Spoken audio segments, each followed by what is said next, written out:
നമസ്കാരം. ഇന്ന് നമ്മൾ സംസാരിക്കുന്നത് നമ്മുടെ സമൂഹത്തിലെ ആയിരക്കണക്കിന് വരുന്ന മുതിർന്ന പൗരന്മാർക്ക് ഏറെ പ്രയോജനകരവും എന്നാൽ പലതരത്തിലുള്ള സംശയങ്ങൾ നിലനിൽക്കുന്നതുമായ ഇന്ദിരാഗാന്ധി ദേശീയ വാർദ്ധക്യകാല പെൻഷൻ പദ്ധതിയെക്കുറിച്ചാണ്. സാമ്പത്തികമായി പിന്നോക്കം നിൽക്കുന്ന പ്രായമായവർക്ക് സർക്കാർ നൽകുന്ന ഏറ്റവും പ്രധാനപ്പെട്ട ഒരു സാമൂഹിക സുരക്ഷാ ക്ഷേമ പദ്ധതിയാണിത്.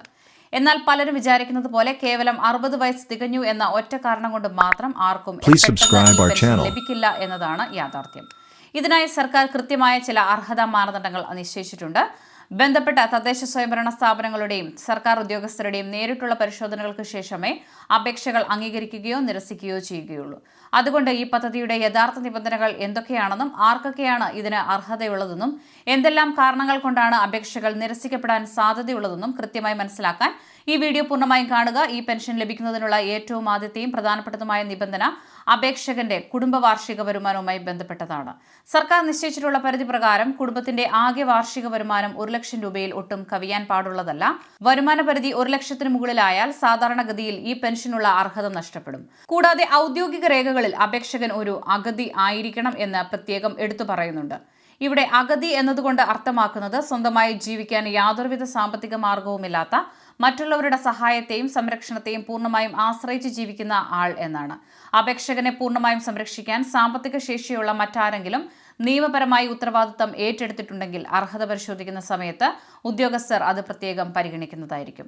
മറ്റ് പെൻഷനുകളോ സാമ്പത്തിക ആനുകൂല്യങ്ങളോ കൈപ്പറ്റുന്നതുമായി ബന്ധപ്പെട്ടതാണ് അടുത്ത പ്രധാന നിബന്ധന വരുന്നത്. കേന്ദ്ര സംസ്ഥാന സർക്കാരുകളിൽ നിന്നോ പൊതുമേഖലാ സ്ഥാപനങ്ങളിൽ നിന്നോ വിരമിച്ച് നിലവിൽ സർവീസ് പെൻഷനോ അല്ലെങ്കിൽ കുടുംബ പെൻഷനോ വാങ്ങുന്ന വ്യക്തികൾക്ക് ഈ പദ്ധതിയിലേക്ക് അപേക്ഷിക്കാൻ അർഹതയുണ്ടാവില്ല.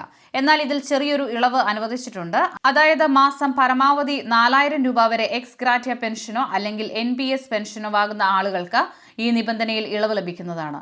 അതോടൊപ്പം തന്നെ മറ്റ് ക്ഷേമ പെൻഷനുകൾ വാങ്ങുന്നവർക്കും പൊതുവെ ഇതിൽ അർഹതയില്ലെങ്കിലും വികലാംഗരായ വ്യക്തികൾക്ക് ഈ നിബന്ധന ബാധകമല്ല. EPF ഉൾപ്പെടെ പരമാവധി 2 പെൻഷനുകൾ വരെ മാത്രമേ ഒരു വ്യക്തിക്ക് ഒരുമിച്ച് വാങ്ങാൻ നിയമപരമായി സാധിക്കുകയുള്ളൂ. അപേക്ഷകന്റെ സാമ്പത്തിക സ്ഥിതി വിലയിരുത്തുന്നതിന് അവരുടെ പേരുള്ള സ്വത്തുക്കളും വാഹനങ്ങളും സർക്കാർ കൃത്യമായി പരിശോധിക്കാറുണ്ട്. അപേക്ഷകന്റെയോ അല്ലെങ്കിൽ അവരുടെ കുടുംബത്തിന്റെയോ പേരിൽ ആകെ 2 ഏക്കറിലധികം ഭൂമി ഉണ്ടായിരിക്കാൻ പാടില്ല എന്നത് ഒരു പ്രധാന സാമ്പത്തിക മാനദണ്ഡമാണ്. എന്നാൽ പട്ടികവർഗ വിഭാഗത്തിൽപ്പെടുന്ന ആളുകൾക്ക് ഭൂമിയുടെ ഈ നിബന്ധന ബാധകമല്ല. അതുപോലെ തന്നെ കുടുംബത്തിൽ 1000 cc കൂടുതലുള്ള എഞ്ചിൻ ശേഷിയുള്ള സ്വകാര്യ 4 ചക്ര വാഹനങ്ങൾ അഥവാ വലിയ കാറുകൾ സ്വന്തമായി ഉണ്ടാകാൻ പാടില്ല. ഇവിടെ ടാക്സി ആവശ്യങ്ങൾക്കായി ഉപയോഗിക്കുന്ന വാഹനങ്ങൾക്കും പഴയ അംബാസഡർ കാറുകൾക്കും പ്രത്യേകം ഇളവുകൾ അനുവദിച്ചിട്ടുണ്ട്. ഇൻകം ടാക്സ് അഥവാ ആദായ നികുതി അടയ്ക്കുന്ന വ്യക്തികൾക്ക് സാമ്പത്തിക ശേഷിയുണ്ടെന്ന് കണക്കാക്കുന്നതിനാൽ അവർക്കും ഈ പെൻഷന് അർഹതയുണ്ടായിരിക്കുന്നതല്ല. താമസം, വീടിന്റെ വിസ്തീർണം എന്നിവയുമായി ബന്ധപ്പെട്ടും ചില കർശനമായ വ്യവസ്ഥകൾ നിലവിലുണ്ട്. അപേക്ഷകന്റെ കുടുംബത്തിന് 2000 ചതുരശ്ര അടിയിൽ കൂടുതൽ വിസ്തീർണമുള്ള ആധുനിക രീതിയിൽ നിർമ്മിച്ച ടൈലോ മാർബിളോ പാകിയ കോൺക്രീറ്റ് വീടുകൾ ഉണ്ടാകാൻ പാടില്ല. വലിയ വീടുകൾ ഉള്ളവരെ സാമ്പത്തിക നിലയുള്ളവരായി പരിഗണിക്കുന്നതിനാലാണിത്.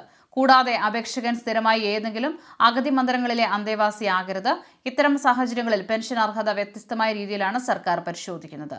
ഔദ്യോഗിക നിബന്ധനകൾ പ്രകാരം അപേക്ഷകൻ യാചകനാകരുത് എന്ന ഒരു വ്യവസ്ഥയുമുണ്ട്. പ്രായത്തിന്റെ കാര്യത്തിലേക്ക് വരികയാണെങ്കിൽ അപേക്ഷകന് കുറഞ്ഞത് 60 വയസ്സ് പൂർത്തിയായിരിക്കണം. 60 വയസ്സിന് താഴെയുള്ളവർക്ക് ഈ പെൻഷൻ ലഭിക്കില്ലെന്ന് മാത്രമല്ല, പ്രായം തെളിയിക്കുന്ന കൃത്യമായ ഔദ്യോഗിക രേഖകൾ അപേക്ഷയോടൊപ്പം സമർപ്പിക്കേണ്ടതും നിർബന്ധമാണ്. താമസ സ്ഥലവും അപേക്ഷ സമർപ്പിക്കേണ്ട രീതിയും നോക്കുകയാണെങ്കിൽ അപേക്ഷകൻ കേരളത്തിൽ സ്ഥിരതാമസമാക്കിയിട്ട് കുറഞ്ഞത് 3 വർഷമെങ്കിലും പൂർത്തിയായിരിക്കണം. മറ്റ് സംസ്ഥാനങ്ങളിൽ നിന്നും വന്ന് പുതുതായി താമസം മാറിയവർക്ക് ഈ നിബന്ധനയിൽ ഇളവ് ലഭിക്കണമെങ്കിൽ താമസം തെളിയിക്കുന്ന ശക്തമായ രേഖകൾ ആവശ്യമായി വരും. അപേക്ഷകർ നിലവിൽ തങ്ങൾ സ്ഥിരതാമസമാക്കിയിട്ടുള്ള തദ്ദേശ സ്വയംഭരണ സ്ഥാപനത്തിലാണ് അപേക്ഷകൾ നൽകേണ്ടത്. ഒരു വ്യക്തി ഒരേ സമയം ഒന്നിലധികം തദ്ദേശ സ്ഥാപനങ്ങളിൽ നിന്നും സാമൂഹിക സുരക്ഷാ പെൻഷനുകൾ വാങ്ങുന്നത് നിയമവിരുദ്ധമാണ്. പലരും കരുതുന്നത് പ്രായം 60 കഴിഞ്ഞാൽ ഉടൻ പെൻഷൻ കിട്ടുമെന്നാണ്. എന്നാൽ വരുമാനം, വീടിന്റെ അളവ്, വാഹനം, മറ്റ് പെൻഷനുകൾ, കുടുംബത്തിന്റെ ആകെ സാമ്പത്തിക സ്ഥിതി എന്നിവയെല്ലാം ഒന്നിച്ച് പരിശോധിച്ച ശേഷം മാത്രമേ തദ്ദേശ സ്ഥാപനങ്ങൾ അന്തിമ തീരുമാനമെടുക്കൂ. പൊതുജനങ്ങളിൽ നിന്നും സ്ഥിരമായി ഉണ്ടാകാറുള്ള ചില സംശയങ്ങൾക്ക് ഇവിടെ വ്യക്തത വരുത്തേണ്ടതുണ്ട്. പലരും ചോദിക്കാറുണ്ട്, മക്കൾ ജോലി ചെയ്യുന്നുണ്ടെങ്കിൽ പെൻഷൻ ലഭിക്കുമോ എന്ന്. മക്കൾക്ക് ജോലിയുണ്ടെന്ന ഒറ്റ കാരണം കൊണ്ട് മാത്രം പെൻഷൻ നിഷേധിക്കില്ലെങ്കിലും കുടുംബത്തിന്റെ മൊത്തത്തിലുള്ള വരുമാനവും ഉദ്യോഗസ്ഥരുടെ നേരിട്ടുള്ള അന്വേഷണ റിപ്പോർട്ടും അടിസ്ഥാനമാക്കിയായിരിക്കും പെൻഷൻ അനുവദിക്കുക.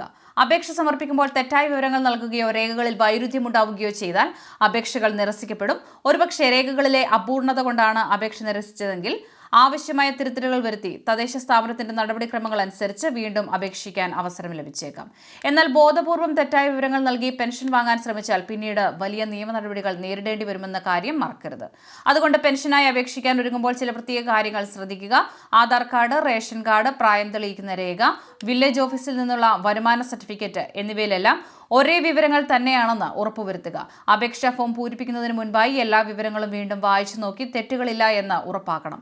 യഥാർത്ഥത്തിൽ സഹായം അർഹിക്കുന്ന പാവപ്പെട്ടവരിലേക്ക് മാത്രം ഈ സർക്കാർ ആനുകൂല്യം എത്തിച്ചേരാനാണ് ഇത്രയും കടുപ്പമേറിയ മാനദണ്ഡങ്ങൾ നിശ്ചയിച്ചിരിക്കുന്നത്. അപേക്ഷ നൽകിയതിനു ശേഷം അതിന്റെ സ്റ്റാറ്റസ് എന്തായെന്ന് തദ്ദേശ സ്ഥാപനങ്ങളിൽ നിന്ന് ഇടയ്ക്ക് അന്വേഷിക്കുന്നത് നന്നായിരിക്കും.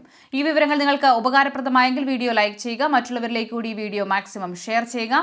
ഇത്തരം പ്രധാനപ്പെട്ട വാർത്താ അപ്ഡേറ്റുകൾ തുടർന്നും ലഭിക്കാൻ ചാനൽ സബ്സ്ക്രൈബ് ചെയ്യാനും നിങ്ങളുടെ അഭിപ്രായങ്ങൾ താഴെ കമന്റ് ചെയ്യുവാനും മറക്കരുത്.